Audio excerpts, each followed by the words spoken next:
Thank you from team rainbow. So press conference எதுக்கு அப்படின்னு பார்த்தீங்கன்னா, குழந்தை ஒரு 10 வயது குழந்தைக்கு நெஞ்சில் வளர்ந்த ஒரு கட்டி, ஜெர்ம் செல் டியூமர் அப்படின்னு சொல்லுவோம். ஜெர்ம் செல் டியூமர் வளர்ந்து குழந்தைக்கு கண்டுபிடிச்சி கீமோதெரப்பி கொடுத்துருக்கோம். 5 சைக்கிள் கீமோதெரப்பி கொடுத்துட்டு சர்ஜரி பண்ணி 6 மணி நேரம் சர்ஜரி பண்ணி ஒரு 1 கிலோ டியூமர் வந்து எடுத்து குழந்தை குணமாக்கியிருக்கோம். குழந்தை இப்போ நல்லா இருக்காரு, 6 மாதம் ஃபாலோவில் இருக்காரு. He is doing well. இந்த கான்ஃபரன்ஸ் எதுன்னு பார்த்தீங்கன்னா, it's more of a public அவேர்னஸ்க்காக தான். ஸோ குழந்தைங்களுக்கு ஏதாவது any symptoms, take the children to the hospital. குழந்தைங்களுக்கு ஏதாவது ஒரு பிரச்சனை இருக்குன்னா லேசாக எடுத்துக்க வேண்டாம், குழந்தைய ஹாஸ்பிட்டலுக்கு கூட்டு போய்ட்டு செக்அப் பண்ணிக்கலாம் ஆஸ் early as possible. அதுக்காக பப்ளிக் அவேர்னஸ்க்காக சொன்ன கான்ஃபரன்ஸ் தான். ஸோ இந்த குழந்தைக்கு மூச்சு திணறல், இருமல், சளி, ஜுரம், மற்றபடி வேறு எதுவுமே இல்லை. 10 நாளைக்கு இருந்துச்சு. எடுத்து எக்ஸ்ரேல தெரிஞ்சது தான் அந்த கேன்சர் கட்டி. அதை வச்சு தான் கண்டுபிடிச்சி டெஸ்ட் எடுத்து நம்ம கீமோதெரப்பி, 5 சைக்கிள் கீமோதெரப்பி கொடுத்து சர்ஜரி பண்ணியிருக்கோம்.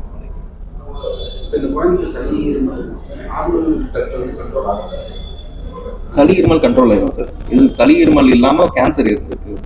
ஸோ நார்மல் சளி இருமலுக்கு போய் கண்டுபிடிச்சது தான் கேன்சர் கட்டி. சர்ஜரி 6 மணி நேரம் ஆச்சு. இந்த சர்ஜரியில வந்து குழந்தைக்கு இதயத்துல போகிற ரத்த குழாய்கள் எல்லாத்தையும் அட்டாச் ஆயிருந்துச்சு. ஸோ அதுல இருந்து எடுக்கிறது தான் கஷ்டமா இருந்துச்சு. பட் காம்ப்ளிகேஷன்ஸ் ஆசட்ஸ் குழந்தைக்கு எதுவும் இல்லை. Recovery was well. 4 நாள் வீட்டுக்கு அனுப்பிச்சிட்டோம். 10 வயசு குழந்தை. பரவிருக்கோம். கண்டுபிடிக்காம இருந்தா கேன்சர் கட்டி இன்னும் பெருசாயிட்டு பரவிருக்கும். குழந்தையோட கண்டிஷன் என்ன மோசமாயிருக்கும். 10 நாள் தான் சிம்டம்ஸ் குழந்தை. அதுக்கு முன்னாடி எதுவும் சிம்டம்ஸ் கிடையாது சார். குழந்தைங்களுக்கு எனி இஷ்யூ, இருமல் சளி முதற்கொண்டு எந்த இஷ்யூவா இருந்தாலும் லேசா எடுத்துக்க வேண்டாம். நான் குழந்தைங்களுக்கு மோஸ்ட் இஷ்யூஸ் சைலண்டாக தான் வரும், சைலண்ட் சிம்டம்ஸாக தான் வரும் குழந்தைங்களுக்கு. So any issue take the child to the hospital, show them to the local pediatrician. காமிச்சிட்டு எதுவும் இஷ்யூ இல்லைன்னா ஓகே, எதுவாக இருந்தால் it has been notified and sorted out. Checking வந்து நார்மல் தெரியுமா இல்லை எப்படி தெரிய வர்றது? டிசீஸ் தெரிய வர்றது நார்மல் செக்அப்ல தெரியல. இது எக்ஸ்ரே. ஒரு சில கட்டிகள் ஒரு விதத்தில் கண்டுபிடிக்கலாம். இந்த கட்டி நெஞ்சில் இருந்ததுனால எக்ஸ்ரேல தெரிஞ்சிருக்கு. வேற ஏதாவது இஷ்யூ கை வச்சு பார்த்தாலும், வேற வயிறுல இருந்தால் கை வச்சு பார்த்துக்கலாம். இல்லை ஜென்ரல் எங்க இருந்தாலுமே அந்த இருக்கிற லொகேஷன்ஸ் தான் கண்டுபிடிக்கிறது சார்.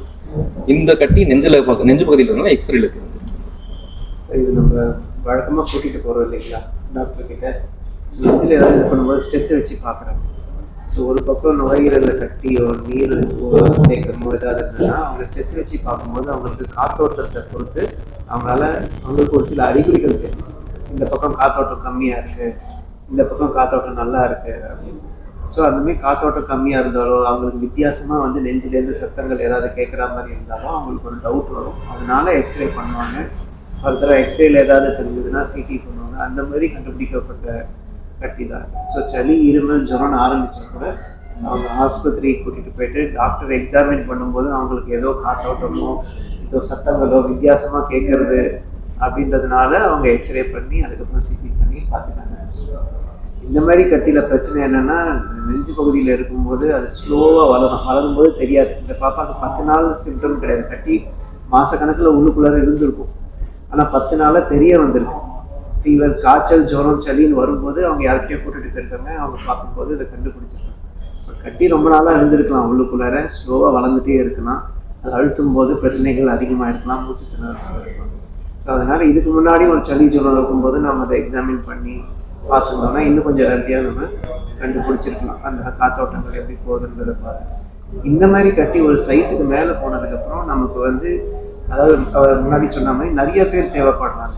ஏன்னா இந்த கட்டி வந்து எல்லா இடத்துலையும் அழுத்தங்கள் தெரிவிக்க ஆரம்பிக்கும். நுரையீரலில் அழுத்தம் தெரிவிக்கும், மூச்சு குழாயில் அழுத்தம் தெரிவிக்கும், ஹார்ட் மேலே அழுத்தம் தெரிவிக்கும், ஹார்ட்லேருந்து வெளியில் வர ரத்த குழாய்கள் மேலே அழுத்தம் தெரிவிக்கும். இதனால சடனாக பாப்பா உயிர் இழக்கிறதுக்கான பாசிபிலிட்டியும் இருக்குது. தூக்கத்திலேயே கூட உயிர் போகலாம், இந்த மாதிரிலாம் நடந்திருக்கலாம். ஏன்னா சற்று மூச்சு குழாய் அடைச்சிருக்கும். அதே மாதிரி இந்த பாப்பாவுக்கு டெஸ்ட் எடுக்கணும்னா கூட நம்ம வந்து ஒரு மயக்க மருந்து கொடுக்கும்போதோ இது பண்ணும்போதோ ரொம்ப கேர்ஃபுல்லாக இருக்கணும். ஏன்னா இதை அழுத்தம் தெரிவிக்கும் போது சட்டுன்னு என்ன வேணாலும் மாறலாம். அதுக்கு தான் இந்த மாதிரி கட்டியை ஹேண்டில் பண்ணும்போது ஆஸ்பத்திரியில் எல்லா ஸ்பெஷலிஸ்ட்டும் இந்த மாதிரி காம்ப்ளிகேஷன் ஏற்பட்டால் அதை ஹேண்டில் பண்ணுறது, அதை பார்த்துக்கக்கூடிய ஃபெசிலிட்டிஸ் இருக்கிற மாதிரி ஒரு செட்டப்பில் தான் நம்ம சின்ன இன்வெஸ்டிகேஷன் கூட பண்ணணும். அதாவது பயாப்சி சொன்னார் இல்லைங்களா, அல்ட்ராசவுண்ட் கைடட் பயாப்சி பண்ணோம்.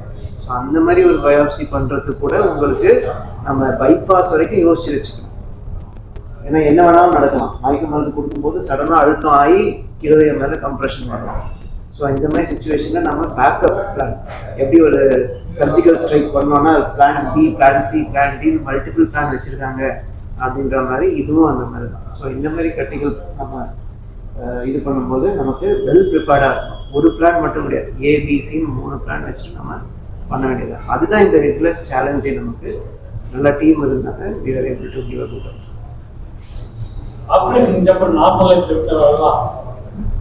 குழந்தை வந்து அடுத்த நாளே நடக்க ஆரம்பிச்சிட்டாரு. டியூப் எடுத்து 2வது நாள் நடக்க ஆரம்பிச்சிட்டாரு. வார்டுக்கு ஒரு 3வது நாள் ஆரம்பிச்சு 4வது நாள் வீட்டுக்கு அனுப்பிச்சிட்டோம். ஸோ நார்மல் லைஃப் அப்படின்னு பார்த்தீங்கன்னா depends on what you ask. So it is able to walk, climb steps எல்லாம் பார்த்தீங்கன்னா 1 வாரம் 10 நாள் approximately was able to two.